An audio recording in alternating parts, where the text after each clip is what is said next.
Welcome to the C.S. Joseph podcast. I'm your host, C.S. Joseph.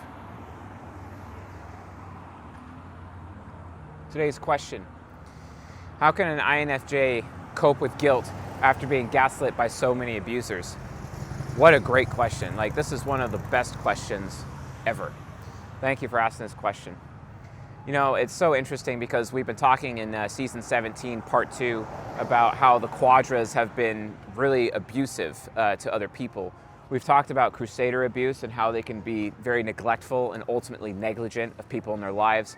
We've talked about Templar abuse and how they can basically create failure buckets in other people, totems of failure, and then abandon those people entirely without actually working hard to fix their mistakes or being willing to put in the work, because they just look at those people and they're just reminded of all their failures over time. A very, very serious problem and a serious charge if you think about it.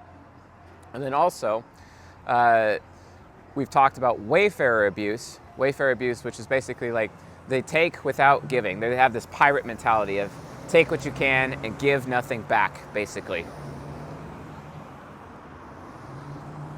And that too can be a serious problem. We have yet to actually discuss the philosopher abuse, which I'm not going to talk about here, but that episode is coming out. I might even actually film it today. So season 17, part 2, we're going into those lectures, and they are released here on YouTube and on the podcast. So make sure you guys are checking that out whenever you have an opportunity. I highly recommend it, and it's also very relevant to this particular episode that I'm talking about right now. We're making that content within season 17 freely available. Anything related to season 17 will always be made freely available here on the podcast and on YouTube. Unless it gets super mega specialized, then we'll probably put it behind the paywall. But we got years and years of content behind the paywall, and we're adding that content all the time. Dang, it's starting to rain. I might have to change my position mid-filming too. That'll be interesting. So that ends up happening. Ends up happening a lot. So yeah, I might actually have to move because of the rain. So anyway, but what happens when an INFJ is on the receiving end of abuse? Because INFJs are insanely easily gaslit by other people.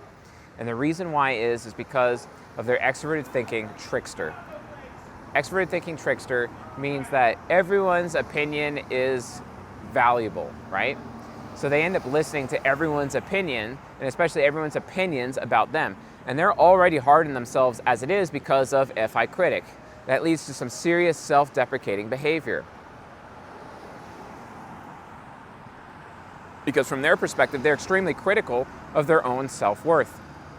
They don't exactly know their own value. It leads to extreme self-deprecation, which means that they are also very easily, and coupled with performance anxiety from extroverted sensing inferior, they are very easily gaslit into basically believing just about anything. To the point where INFJs, and in some cases ESTPs, but especially INFJs, they basically, they can be easily mind controlled. Very easily mind controlled, especially by philosopher types in their life, especially philosopher types that have extroverted thinking optimistic, which are ESTJs and ENFPs, okay? These types especially. Now, a lot of people don't really see how the INFP could do this to them, however, the INFP is absolutely masterful in controlling narrative. Narrative is everything to an INFP, and they can always see things coming before they do, so they can always keep the narrative going. They can always keep up their lies. They can always keep up the deception over time. They always remember everything that they've ever said to other people, so they can just keep going and going and going and going. And oftentimes, they feel entitled to gaslighting INFJs, right? So what is gaslighting? Gaslighting is basically when you keep pushing a narrative, like a criticism of some kind, onto an INFJ, and it's so consistent and it's so regular that the INFJ just actually starts believing that those criticisms about their character are actually true. And what this does is it's a form of abuse that actually changes the INFJ's neural pathways, basically. And especially if they're a child and they end up U to UF, it's because their neural pathways have basically adjusted. Their brain has adapted to the fact that they're being gaslit over and over and over again. Because it gets to the point where they're like, wow, these people keep saying the same thing over and over again, or this person that I really care about, this person that I'm connected to, even though they're not really connected to, they're attached to them, okay? Attachment is a big problem, especially for NI Hero. So what attachment is it's like a faux connection, because INFJs care about connection more than anything in the world. Connection is everything to them. Connection or intimacy, being really close and having bonds with other people. And this is a huge problem. And we examine this at length in Ego Hacking Your Fear. Go to egohackingyourfear.com. This course is on pre-order right now. I highly recommend you check this out as soon as possible. It's $97 for the pre-order price. Then it's going to jump up to $150 after about 2 weeks. So you guys got to get in on this right now if you're going to have an opportunity to get in on the course. But we actually examine the difference between attachment versus bonds and how these attachments can actually expose an INFJ, because it's a huge weakness of the INFJ. It can expose the INFJ to abusers. Not only that, it can also cause the INFJ to enable abusers in their life. It's extremely sad. It's ridiculous, right? Then the INFJ basically is surrendering their minds to the wrong people, such that the INFJ basically ends up believing the abusive gaslighting behavior is actually a form of mind control, and they are being mind controlled by their own abusers basically in their life. You know what's really sad? This actually happened. This actually happened to my INFJ mentor, the man who completed my training of Jungian analytical psychology. His name's Robert, and his father, who is my ESTP mentor, would just gaslight his son constantly. The abuse got so bad that one day, his son realized just how bad the abuse was, and then he just disappeared. He just had disappeared. He had to completely cut off that relationship for the sake of his own survival. I do have a lot of problems with my INFJ mentor, don't get me wrong. But the thing is that at the end of the day, my INFJ mentor, he's still a victim. He's absolutely a victim of abuse. He's a victim of his own father's abuse. Even in as much as even I have been a victim of his father's abuse to a point. Still love them both, still care about them both greatly. Maybe that's ENTP Stockholm Syndrome, I don't know. But the reality of the situation is that his father absolutely messed him up and would constantly tell him about how his performance is crap. The biggest criticism his father ever told him is that you are novel, you are actually worthless, you are actually useless, which is the worst thing that you could actually tell an INFJ.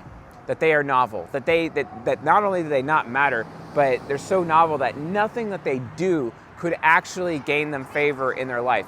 And then after a bit, my INFJ mentor actually started believing this, and then he got really, really depressed. And it's the reason why he is a UD-UF octagram, unconscious developed, unconscious focused, where he had to run to his superego, sacrifice his TI child to his superego, which is like this internal demonic sacrifice ritual, mental ritual inside of your head, that you give your TI child over to your ISTJ demon basically in exchange for its power, just as a survival mechanism. It's just a coping mechanism to deal with all the abuse in his life. And I feel bad for him. I feel really bad for my INFJ mentor. So really, as much as he tries, he keeps trying to improve his character, and he keeps trying to, be a better man, even though he's got a lot of crap, he's got a lot of hangups, he's got a lot of issues. Still love him though. And it's a really, really big deal. A very, very big deal. So, with that being said, how do you deal with this situation? Well, you deal with it by getting away from the source of the gaslighting like my INFJ mentor did.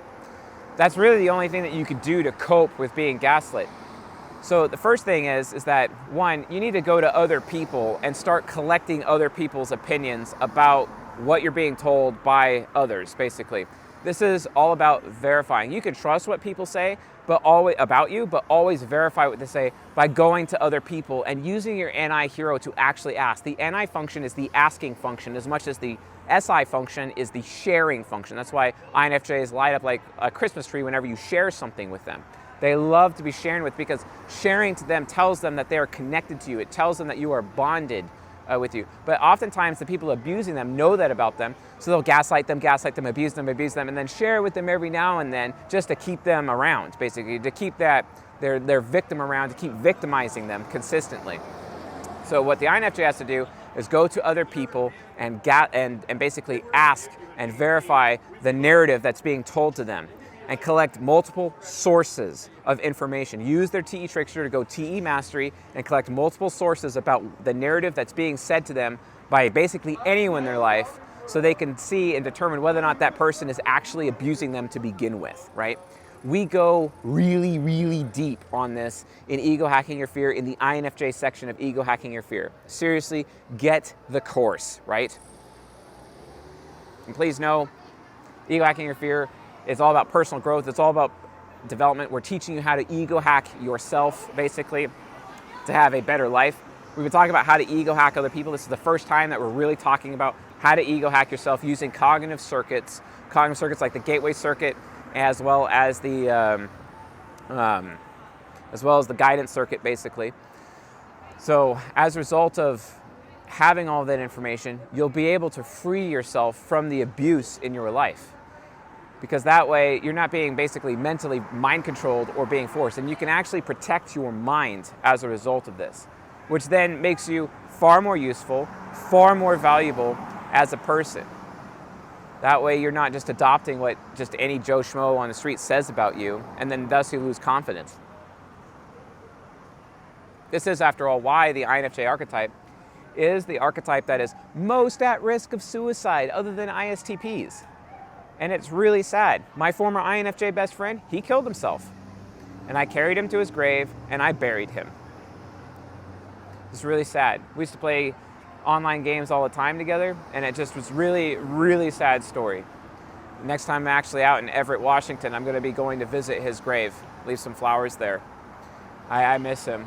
I miss him greatly, and sometimes I feel responsible for his death because there's a lot of times that, you know, I didn't talk to him in a few years, and I should have, and I regret not doing that, and maybe he'd still be alive today if I was a better friend. But obviously I can't blame myself. That's his decision ultimately. But I know that I could have done more, right? That's the thing about him. I could have been there for him. Maybe I could have protected him, maybe even from himself. Maybe I could have been that person to verify the narratives that was in his head, basically, when that went down. Maybe I could have been that person he could have asked about all these opinions that these people had, or maybe opinions that he starts imagining about himself, because that's how bad gaslighting can be to an INFJ. It's because they'll start to gaslight themselves after they have been gaslit by people. So step one, make sure you're going to other people and verifying. Ask other people their opinion about things that you're being told by other people to identify the abusers in your life. And once you identify an abuser, cut them out. Remember, we talk about this in season 7, I think it's episode 13, which is the virtue and vice of the INFJ, where you have to get the losers out of your life. Well, really, it's also get the abusers out of your life. And this is how you do it, okay? Because when you are around abusive people, you as the INFJ will become abusive yourself. And that is exactly what happened to my INFJ mentor. He became very abusive like his father before him. And he's still trying to recover from that to this day. Decades later, still trying to recover for what his father did. I'm still trying to recover to what his father did. But I don't give up. I don't give up on myself. I don't give up on him.